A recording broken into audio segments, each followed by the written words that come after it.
সম্মানীয় মুসল্লিবৃন্দ, সর্বপ্রথম সমস্ত প্রশংসা, গুণগান ও গুণকীর্তন সেই বিশ্ব নিয়ন্তা মহান প্রভুর, যিনি সাতখণ্ড আসমানকে বিনা স্তম্ভে দণ্ডায়মান করে রেখেছেন এবং বিশাল জমিনকে যিনি বিছানা স্বরূপ বিছিয়ে রেখেছেন।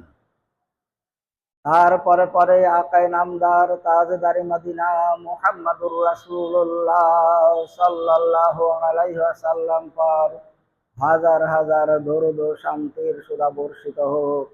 আমিন, আল্লাহুম্মা আমিন। আজকে আল্লাহ রাসূলের সঙ্গে মদিনার বুকে একজন ইহুদি আলেম আব্দুস সালাম, তার সঙ্গে যে ঘটনা ঘটেছিল সেই বিষয়টা নিয়ে বুখারী শরীফের একটা হাদিস আলোচনা হবে ইনশাআল্লাহ। হাদিসটা হলো বুখারী শরীফের 3329 নম্বর হাদিস। আল্লাহ রাসূল যখন মক্কা থেকে মদিনায় হিজরত করার জন্য বাহির হয়েছিলেন, তখন থেকেই মদিনায় এই বার্তাটা পৌঁছে গিয়েছিল যে আল্লাহ রাসূল মক্কা থেকে হিজরত করে মদিনায় আসছেন।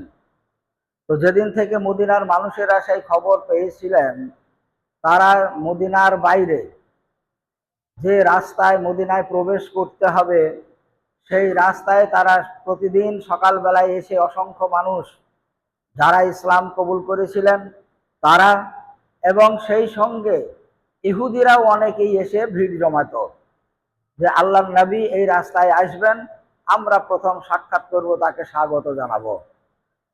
এইভাবে করে তারা সকালবেলায় এসে রাস্তায় দাঁড়াতেন। আস্তে আস্তে দুপুর হয়ে যেত, রোদ অনেক উত্তপ্ত হতো, সূর্য মাথার উপরে চলে আসতো, তখন তারা ঘুরে চলে যেত যে আজকে আর কই আসলো না। আবার তার পরের দিনে তারা এসে সেখানে দাঁড়িয়ে থাকতো। একই অবস্থায় যখন দুপুর হতো তখন আবার ঘুরে যেত। এইবার তৃতীয় দিন আল্লাহ রাসূলের যেতে ওখানে সময় লেগেছিল 3 দিন। তৃতীয় দিনেও তারা একই অবস্থায় দাঁড়িয়ে আছে, দুপুর হয়ে গেছে। তখন তারা বলছে আজকেও আর আসা হলো না, চলো ফিরে যাই। তারা ফেরার পথে অনেকেই ফিরতে শুরু করেছে। এমতো অবস্থায় একজন ইহুদি মেয়ে, 14-15 বছর বয়সের একটা মেয়ে, তাদের বাড়ির চালের উপরে দাঁড়িয়ে দাঁড়িয়ে সে দেখছিল যে লোকটা আসবে তাকে আমি এখান থেকেই দেখব। এই লোকগুলো যখন ফিরে যাচ্ছে এমতো অবস্থায় ওই মেয়েটাই আল্লাহ রাসূলকে ওই চালে থেকে দেখছে। আল্লাহ রাসূল বলে নয়, সাদা পোশাকে দুটো মানুষ উটের পিঠে চেপে চলে আসছে। ও তখন চিৎকার করে বলতে লেগেছে, গো, যে লোকটার জন্য তোমরা দাঁড়িয়েছিলে সেই লোকটা আসছে, সেই লোকটা এখন আসছে। বারবার যখন চিৎকার করে এই কথা বলছে, তখন রাস্তায় যারা কাছাকাছি ছিল তারা শুনে তারা আবার ফিরে আসলো। তারা আবার চিৎকার করে রাস্তায় অন্যান্য লোকেদের বলছে। এইভাবে সমস্ত লোক এসে রাস্তায় ভিড় জমালো। আল্লাহ রাসূলকে স্বাগত জানানো হলো। আল্লাহ রাসূল মদিনায় সেই উটের পিঠেই গেলেন। যে আয়ুব আনসারীর বাড়িতে গিয়ে বাড়ির কাছে আল্লাহ রাসূলের উট বসে পড়ল। আল্লাহ রাসূল বললেন, এটাই আমার গন্তব্যস্থল, এখান থেকে আমরা আর আগে বাড়বো না। তো আল্লাহ রাসূল প্রথমে আয়ুব আনসারীর বাড়িতে অবস্থান করেছিলেন, পরবর্তীতে বিভিন্ন জায়গায় হয়েছে। মদিনায় প্রথম মসজিদ তৈরি করলেন, মসজিদে নববী। খাজুর গাছের খুঁটি দিয়ে, খাজুর পাতার ছাউনি দিয়ে মসজিদ তৈরি হলো। তার ভিতরেই প্রথম রাসূল এবং সাহাবারা নামাজ পড়তেন। খুতবা দিতেন একটা খাজুর গাছের খুঁটির উপরে হাত দিয়ে। তারপরে এক সাহাবা একদিন বললেন, হে আল্লাহ রাসূল, আপনার জন্য একটা কি ব্যবস্থা করব যেটার উপরে আপনি উঠে দাঁড়াবেন আর খুতবা দেবেন, তাহলে লোকেরাও আপনাকে দেখতে পাবে আর আপনার কথাও তারা শুনতে পাবে। তো আল্লাহ রাসূল সম্মতি দিলে ওই ব্যক্তি তিনটে ধাপ বিশিষ্ট কাঠের একটা মেম্বার তৈরি করলেন। ইসলামে এই প্রথম মেম্বার তৈরি হলো। সেই মেম্বারটা তৈরি করে এনে আল্লাহ রাসূলকে দিলেন। যথা স্থানে মেম্বারটা রাখা হলো। তারপরে শুক্রবার আসলো, আল্লাহ রাসূল সেই মেম্বারে চেপে খুতবা দেবেন ইচ্ছা করে ওই মসজিদের ভিতর দিয়ে সেই সামনের দিকে যাচ্ছেন, মেম্বারের কাছে যাবেন। যখন খুঁটিটাকে তিনি অতিক্রম করছেন, শুকনো কাঠের খুঁটি খাজুর গাছের, সেই খাজুর গাছের খুঁটি চিৎকার করে কাঁদতে লেগেছে। আল্লাহ রাসূল ঘুরে তাকিয়ে তিনি আবার ঘুরে এসে সে খাজুর গাছের খুঁটিটার উপরে নিজে হাত বুলিয়ে দিলেন। তখন কাঠটা আবার শান্ত হলো। আল্লাহ রাসূল গিয়ে মেম্বারে উঠে খুতবা দিলেন। এই কাঠের মেম্বারে প্রথম মদিনার মসজিদে খুতবা হলো আল্লাহ রাসূলের। তো যাই হোক, ওই সময় থেকে মদিনার কোনায় কোনায় খবর পৌঁছাচ্ছে, মক্কা থেকে যিনি নবী দাবি করেছেন তিনি মদিনায় চলে এসেছেন, মক্কায় যিনি নবুয়াতি দাবি করেছেন তিনি মদিনায় পৌঁছে গেছেন। বিভিন্ন কোনায় বিভিন্ন রকমের মানুষের কাছে খবর পৌঁছাচ্ছে। ওই সময় মদিনায় একজন ইহুদি আলেম, ইহুদি রাহেব, তার নাম হলো আব্দুস সালাম। তিনি ওই মদিনায় বসবাস করতেন।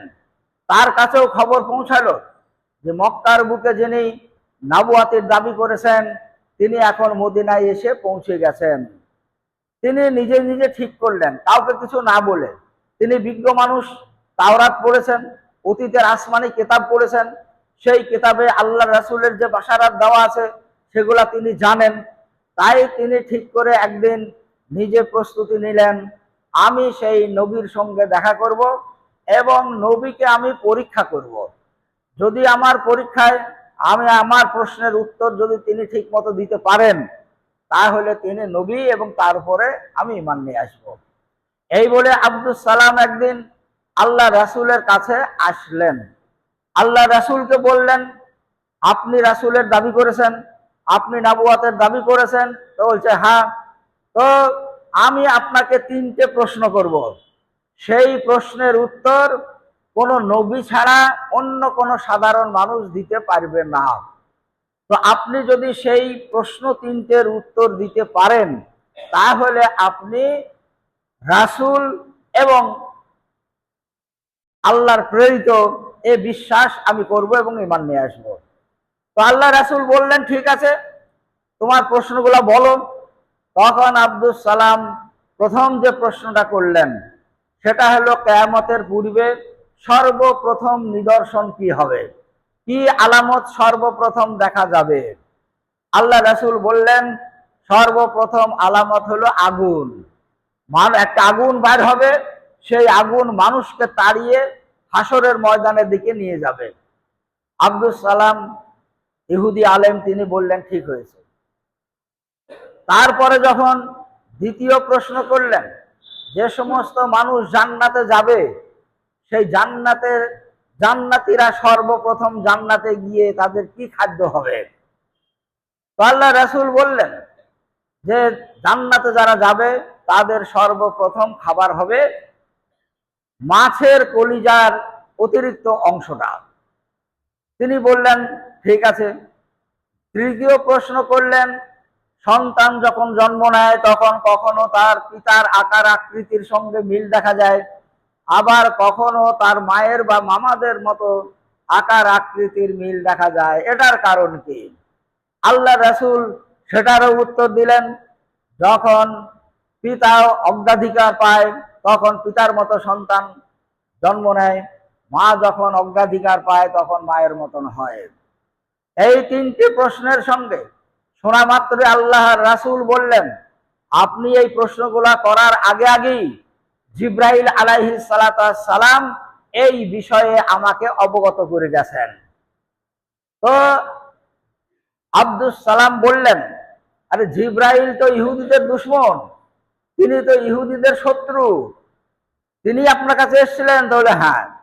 তো যাই হোক, 3টে প্রশ্নের উত্তর যখন তিনি পেয়ে গেলেন তখন তিনি কালেমা পাঠ করে নিলেন, আশহাদু আল্লা ইলাহা ইল্লাল্লাহু ওয়া আশহাদু আন্না মুহাম্মাদান আবদুহু ওয়া রাসূলুহু। তিনি কালেমা পাঠ করে আল্লাহ রাসূলের উপরে ঈমান আনলেন, আল্লাহর উপরে ঈমান আনলেন। ঈমান আনার পরে আল্লাহ রাসূলকে যে কথাগুলো বললেন যে হে আল্লাহ রাসূল, আমি যে সম্প্রদায়ের লোক, সেই ইহুদি সম্প্রদায়, তারা খুব মিথ্যা কথা বলে, তারা প্রতারণা করে, মানুষকে তারা ঠগায়, তারা গালাগালি করে, মানুষের সমালোচনা করাই হলো তাদের ব্যক্তি চরিত্রের গুণাবলী। তো আমি আপনার উপর ঈমান নিয়ে এসেছি, আল্লাহর উপর আমি ঈমান এনেছি। ইহুদিরাও আজকেই আপনার কাছে আসবে, দল বেঁধে আসবে। আমার ইসলাম কবুল করার ঘোষণার আগে আপনি তাদেরকে আমার সম্পর্কে জিজ্ঞাসা করবেন যে আব্দুস সালাম লোকটা কে। বা কেমন। তখন আব্দুস সালাম আল্লাহ রাসূলের কাছেই ঘরের ভিতরে গিয়ে অবস্থান করছিলেন। আল্লাহ রাসূল বাইরে এবং সাহাবারাও আছেন সঙ্গে। এমতো অবস্থায় এক দল ইহুদি লোক আল্লাহর রাসূলের কাছে আসলো পরীক্ষা করার জন্য বা তর্ক বিতর্ক করার জন্য। তো সেই সমস্ত ইহুদিরা এসে যখন আল্লাহ রাসূলের সামনে এসে দাঁড়ালো, তখন আল্লাহ রাসূল জিজ্ঞাসা করলেন, ওগো তোমাদের মধ্যে যে আব্দুস সালাম বলে একটা লোক আছে, সেই লোকটা কেমন, তাকে তোমরা চেনো? তো তারা এক বাক্যে বলল, আমরা খুব ভালো করে চিনি। আব্দুস সালাম আমাদের মধ্যে সব থেকে বিজ্ঞ লোক, পণ্ডিত ব্যক্তি, আমাদের ধর্মীয় গুরু। তিনি তিনি সৎ মানুষ, তার বাপদাদা সৎ মানুষ, আমাদের সমাজে তিনি সব থেকে উত্তম ব্যক্তি। এই কথা যখন ইহুদিদের বলা হয়ে গেল, তখন আব্দুস সালাম বললেন, আল্লাহ রাসূল বললেন, তাহলে তোমরা আব্দুস সালামকে চেনো, তার সম্পর্কে তোমাদের ভালো জানা আছে? তো হ্যাঁ। যদি সে যদি ইসলাম কবুল করে তাহলে তোমরা কি বলবা? তো যে আল্লাহ তাকে সেই কাজ থেকে বাঁচাক, আল্লাহ যেন তাকে রক্ষা করে, সে যেন ইসলাম কবুল না করে। তার কারণ সে আমাদের ধর্মীয় গুরু, সে যদি ইসলাম কবুল করে সেরকম কলঙ্ক সে জীবনে নেবে না, ফলে আল্লাহ তাকে রক্ষা করবে, ওই কাজ সে করবে না। এইরকম ইহুদিরা যখন বলল আল্লাহ রাসূলের সামনে, ঘরের ভিতর থেকে আব্দুস সালাম সব কথা শুনছেন। এমতো অবস্থায় সে বাহির হয়ে আল্লাহ রাসূলের পাশে দাঁড়িয়ে ইহুদিদের সামনে তিনি আবার কলেমাটাকে পাঠ করে নিলেন, আশহাদু আল্লা ইলাহা ইল্লাল্লাহু ওয়া আশহাদু আন্না মুহাম্মাদান আবদুহু ওয়া রাসূলুহু। তারা কলেমা পাঠ করা শুনে জেনে গেল, যেহেতু ইসলাম কবুল করেছে, ইসলামকে জেনে গেছে, আল্লাহর প্রতি মান এনেছে, আল্লাহ রাসূলের প্রতি মান এনেছে, তখন তারা ওইখানেই দাঁড়িয়ে সেই লোকগুলোই বলতে লাগলো, আমাদের মধ্যে সব থেকে খারাপ ব্যক্তি হলো আব্দুস সালাম, আমাদের মধ্যে সব থেকে মূর্খ মানুষ, ওর বাপ দাদা মূর্খ, ও মূর্খ, প্রতারক, যত রকমের খারাপিতা ওর ভিতরে আছে, সেই রকম ব্যক্তি হলো আব্দুস সালাম। ওরা আমাদের সমাজে, আমরা ওকে গুরুত্ব দিই না, ও আমাদের মধ্যে সব থেকে খারাপ ব্যক্তি।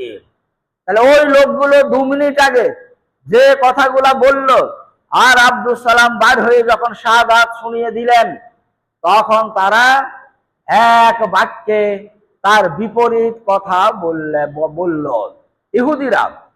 তো এই ইহুদি জাতি সম্পর্কে তাদের ধর্মগুরু যে কথা বলেছে, ইহুদিরা হলো প্রতারক জাতি, অন্যের ক্ষতি সাধন করায় তারা আনন্দ পায়, তারা অন্যের ক্ষতি সাধন করে আর নিজেকে তারা গর্বিত মনে করে অন্যের ক্ষতি সাধন করতে পারলে। এই রকম জাতির একটা গুণাবলী তাদের ধর্মগুরু আল্লাহ রাসূলের সামনে বললেন। সেই ইহুদিদের নমুনা আমরা এখনো দেখতে পাই, যারা মানুষ জন্তুর মতো মারে, কোনো দুঃখ নেই, কষ্ট নেই, বেদনা নেই, এই রকম তারা তাতে মানুষ মেরে আনন্দ পায়। সেই যুগ থেকেই তাদের সেই গুণাবলী ইহুদিদের মধ্যে এখনো চলে আসছে। তো আব্দুস সালাম যখন এই ঘোষণা যখন দিলেন, ওই লোকগুলো সেই রকম কথা বলে আর ওখানে দাঁড়ালো না, তারা ওখান থেকে একই কথা বলতে বলতে ওখান থেকে সব দল বেঁধে চলে গেল, যে আমাদের যে এতদিন ধর্মগুরু ছিল আব্দুস সালাম, সে এখন বিভ্রান্ত হয়েছে, সে এখন গুমরা হয়ে গেছে, সে ওই নবীর উপর ঈমান এনেছে, ফলে তাকে আমরা গ্রহণ করব না, আর তাকে আমাদের সমাজ থেকে সমাজচ্যুত করা হলো। যত রকমের ব্যবস্থাপনা ইহুদিরা তার বিরুদ্ধে নিয়েছিল, কিন্তু আব্দুস সালাম ঈমান থেকে টলেনি। পরবর্তীতে আর একটা ঘটনা ঘটলো, সদা সর্বদাই অত বড় একজন আলেম ইহুদিদের, সে আব্দুস সালাম আল্লাহ রাসূলের পাশে পাশে থাকতেন, আল্লাহ রাসূলের কাছে থাকার চেষ্টা করতেন। এই রকম অবস্থায় এক সময় ইহুদিদের একজন নারী এবং পুরুষ তারা ব্যভিচার করেছে, ইহুদিরাই তাদেরকে ধরেছে এবং ইহুদিরা তার বিচার চাইছে আল্লাহ রাসূলের কাছে। তারা ইহুদি, তাদের ধর্ম মতে তারা বিচার করবে না, তারা ধরে দল বিধে আল্লাহ রাসূলের কাছে নিয়ে এসেছে, এসে বলছে আমাদের এই নারী আর পুরুষেরা ব্যভিচার করেছে, আপনি এদের বিচার করে দেন। তো আল্লাহ রাসূল তখন পর্যন্ত ইসলামের যে রজবের আয়াত বা অন্যান্য আয়াত সেগুলো অবতীর্ণ হয়নি। আর হলেও কোরআন অনুযায়ী তো তাদের ফায়সালা করবেন না, তার কারণ তারা তো কোরআনের অনুসারী নয়, তারা ইহুদি। তখন তাদেরকে আল্লাহ রাসূল জিজ্ঞাসা করলেন, তোমাদের ধর্মগ্রন্থে এই বিষয়ে কি ফায়সালা আছে? তো তখন ওদের মধ্যে একজন বলল, আমাদের ওলামারা যেটা ঠিক করেছেন সেটা হলো, যারা ব্যভিচার করবে সেই নারী এবং পুরুষের মুখে কালি লাগিয়ে দেওয়া হবে। কালি লাগিয়ে দেওয়া হবে, দেওয়ার পরে গাধার পিঠে উল্টো করে বসিয়ে গোটা গ্রাম ঘোরানো হবে। এই হলো তাদের শাস্তি। ওদের মধ্যে একজন এই কথা বলল, বাকিরা তার সেই কথাকে সমর্থন করলো, যে মুখে কালি লাগিয়ে দিয়ে গাধার পিঠে উল্টো করে বসিয়ে গ্রাম প্রদক্ষিণ করা হবে। আর বাকিরা সমর্থন করলো। আব্দুস সালাম আল্লাহ রাসূলকে বললেন, হে আল্লাহ রাসূল, আপনি ওদেরকে তাওরাত নিয়ে আসতে বলুন, ওদের আসমানি কিতাবে কি ফায়সালা আছে সেটা ওরাই দেখবে। তো আল্লাহ রাসূল তখন বললেন, ঠিক আছে, তাহলে তোমাদের যে ধর্মগ্রন্থ সেই তাওরাতটা নিয়ে এসো, তাওরাতে কি আছে দেখা যাক এই বিষয়ে ফায়সালা। তোমাদের ফায়সালা তোমাদের তাওরাত অনুযায়ী হবে, কোরআন অনুযায়ী নয়। তার কারণ তোমাদের ধর্মগ্রন্থ হলো তাওরাত আর আমাদের ধর্মগ্রন্থ হলো কোরআন।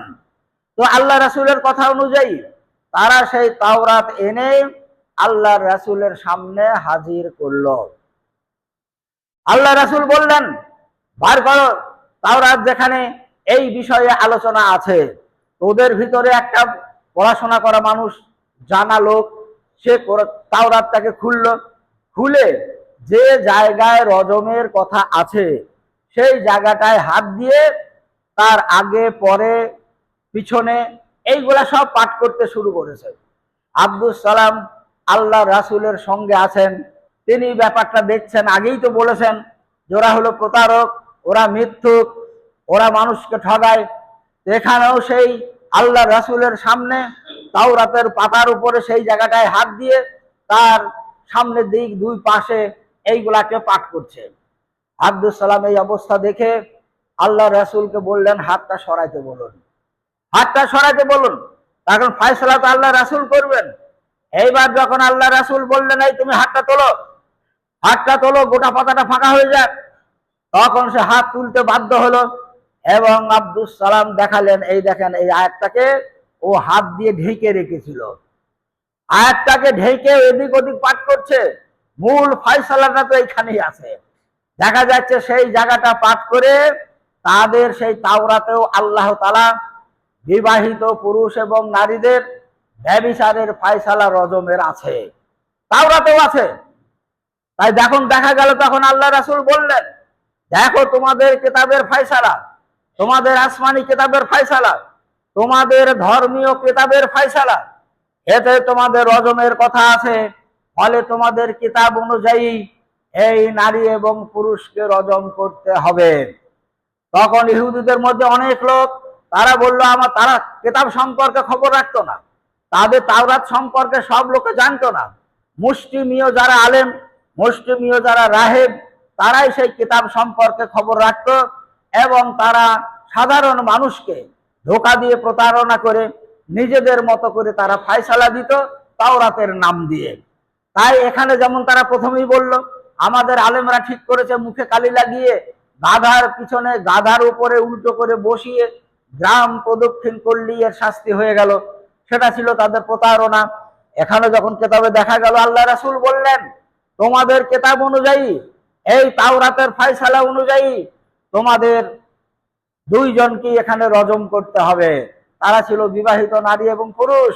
তাই আল্লাহ রাসূল যখন এই ফয়সালা দিলেন, তাওরাত যখন সামনে খোলা, তখন ইহুদিরাও সেটাকে আর অস্বীকার করতে পারল না। তখন আল্লাহ রাসূলের ফয়সালা অনুযায়ী ইহুদিরাই ওই নারী এবং পুরুষটাকে তারা রজম করে সেই ফয়সালাটা তারা গ্রহণ করলো। তো আল্লাহ রাসূল ইহুদিদের কোনো ফয়সালা আসলে তাদের ধর্মগ্রন্থকে আগে দেখতেন, কোরআনের অনুযায়ী নয়, তারা তো কোরআনের অনুসারী নয়। তাদের ধর্ম কিতাবের ফয়সালা তাদের ওপরেই তিনি বলবৎ করতেন। এইভাবেই তাদের অনেক ফয়সালা আল্লাহ রাসূলের জীবনে ইহুদিদের, খ্রিস্টানদের ফায়সালা তারা এসেছে, তারা হয়েছে। তাদের আশা ছিল, তাদের বিশ্বাস ছিল, আল্লাহ রসুলের উপরে ঈমান না আনলেও যে আল্লাহ রসুল যেটা ফায়সালা দেবেন সে ফায়সালা ন্যায্য হবে। এই ন্যায্য ফায়সালার জন্য আল্লাহ রসুলের কাছে ইহুদিরা কোনো সমস্যা হলে অনেকেই ফায়সালার জন্য আসতেন। কোনো ইহুদি এবং মুসলমানের যদি সমস্যা হতো তাহলে সেখানেও ফায়সালা করার জন্য আল্লাহ রসুলের কাছে তারা আসতেন। একজন ইহুদি আর একজন বিশির বলে একজন সাহাবা, তার সঙ্গে মাঠের জমি জায়গা নিয়ে একটা গোলমাল, সেই গোলমাল নিয়ে তারা ফায়সালা করতে চাইলো, বলে ইহুদিদের কাছে ফায়সালা হোক। ইহুদি বলল না, তোমাদের নবীর কাছে ফায়সালা হবে। তারা উভয়ে নবীর কাছে আসলেন।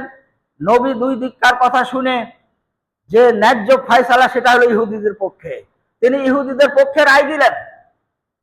এইবার যে মুসলমান ছিল সে প্রকৃত মুসলমান নয়, মুসলমান হয়েছে সে মুনাফেক টাইপের, বিশির তার নাম।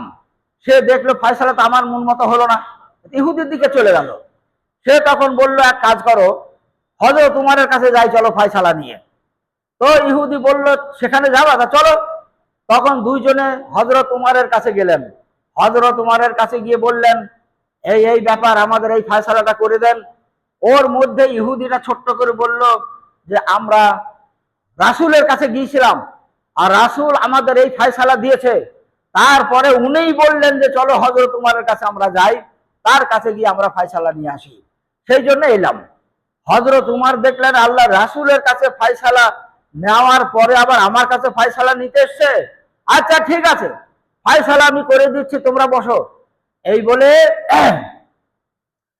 হযরত উমর রাদিয়াল্লাহু তাআলা আনহু বাড়ির ভিতরে ঢুকলেন। বাড়ির ভিতর থেকে একটা তরবারি নিয়ে এসে, যে লোকটা মুসলমান ছিল, ওই সময় মুসলমান বলে পরিচিত ছিল, তার নাম বিশির, তাকে হত্যা করে দিল। আল্লাহ রাসূলের ফায়সালা যে মানে না, আল্লাহ রাসূলের বিধান যে মানে না, সে মুসলমান থাকতে পারে না। আল্লাহ রাসূলের পরে দ্বিতীয় কেউ ফায়সালা সেই বিষয়ে করবে, সেটা দুনিয়াতে কখনো হবে না, হয়নি আর হবেও না। তাই এইভাবে হয়েছে, যারা ন্যায্য ফায়সালার জন্য রাসূলের কাছে আসতেন, যেমন এখানে এসেছে। তো এখানে এটাই বলা হয়েছে, যখন কোনো মানুষের কোনোভাবে যখন সমস্যা সৃষ্টি হবে, তাদের ফায়সালার জন্য আল্লাহ এবং আল্লাহ রাসূলের দিকেই ফিরে আসতে হবে। আল্লাহ এবং আল্লাহ রাসূলের যেটা ফায়সালা, সেটাই তাদের জীবনের সমস্যার ফায়সালা হিসাবে গ্রহণ করতে হবে। এটা প্রত্যেক মুসলমানের ঈমানি দায়িত্ব। তাদের তাকওয়া এটাই বলে যে আল্লাহ এবং আল্লাহ রাসূলের যেটা ফায়সালা তোমাদের এই সমস্যা সম্পর্কে আছে, অর্থাৎ কোরআন এবং হাদিসে, সেই ফায়সালা তোমাদের ঈমানি দায়িত্ব সেটাকে গ্রহণ করা। তো আল্লাহ তাআলা আমাদেরকে তৌফিক দান করুক, যেন আমরা আল্লাহ এবং আল্লাহ রাসূলের ফায়সালায় নিজেদের জীবনের সমস্যার সমাধান আমরা করতে পারি। সে তৌফিক আমাদেরকে দান করুক, আমিন।